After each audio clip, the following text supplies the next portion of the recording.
Just under 400 miles south and southwest of Nantucket right now. It is strengthening and it will continue to do so, kind of bombing out here to the east of the Cape and Islands as we head into late this afternoon and evening. So things have ramped up really over the last hour. We expected that to be the case with the snow filling in, rain in southeastern Massachusetts.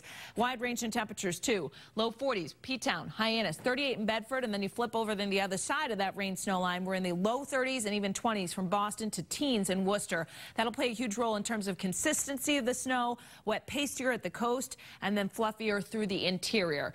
Here's the radar right now. Raining on the Cape, stretching back up into Plymouth County right now. That rain snow line hugging from Scituate down to Marshfield, where it's raining right now. Plimpton, Middleborough, you're right on the line. If you're traveling along Route 44 east-westbound, you're talking about rain switching over to those wet flakes mixing in. Visibility is reduced in and around the city of Boston with snow in place, and some of the deeper blues you see here all the way from the Merrimack Valley, Plastown, New Hampshire, Salem, New Hampshire, back down over the border from Lowell to Dracut towards Tingsboro, Leominster as well. Moderate bursts of rain right along 495. A little north and west into the city of Worcester too. So the roads have become snow covered in spots and will not get any better from here. Expected snow over a foot.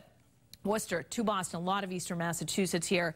Mid to outer Cape, we taper things off. Nantucket to Orleans and Chatham will be on the lower end of these totals, with the snow rain changing over to snow as we head into the early to mid-afternoon. But places like Lakeville, Brockton, down through Providence, Taunton, just away from the coastline of Plymouth County, we're talking a foot or more. Could someone end up with a 14, 16-inch amount? Absolutely. Back up through 495 into western Middlesex County, and then let's say north and west of Leominster, we're still talking about 8 to 12 inches. Snow is just one component, Barry. We're talking wind, we're talking waves. This storm is going to be impressive, so we have a lot to watch through the remainder of the day today. Yeah, it really is impressive, and it's a good thing it's moving right along. It's a progressive feature, Danielle, and it's not slowing down. It's not going to go into a block, so we're not going to have it in through tomorrow. That's the good news, because we'll still have some wind on the backlash of the storm even tomorrow. But the central pressure of the storm now is down under 970 millibars, closer to 965 millibars, and that's getting pretty close to 28 inches or so, 28 and a half inches. By the time it gets up here, when it's probably closer to 950 millibars, it's closer to 28 inches on your barometer. That's just truly amazing.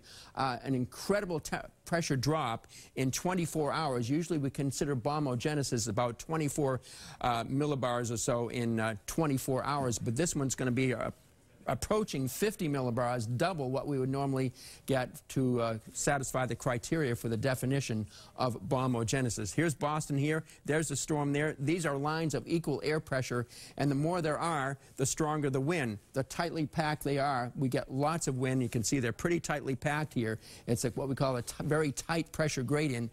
It's a big difference in air pressure over a relatively small area, and that helps to create the wind. And the wind right now is running 20 to 40 miles an hour and some gusts, even more down toward the Cape. So the corridor of strong winds is going to start whipping up from the southeast and into the region. We've got a wind gust of 51 miles per hour right now at Nantucket. And we're projecting winds gusts, not sustained, but gusts up to hurricane force, 75 miles an hour of much of Cape Cod, especially the islands, possibly parts of the Plymouth County coastline, and certainly up to 65 miles per hour on the outer part of Cape Ann for sure. Farther inland, it's a 35 to 50 mile per hour winds as you get into the central part of Massachusetts. With all this fluffy snow, it's going to be a lot of blowing and drifting into tonight.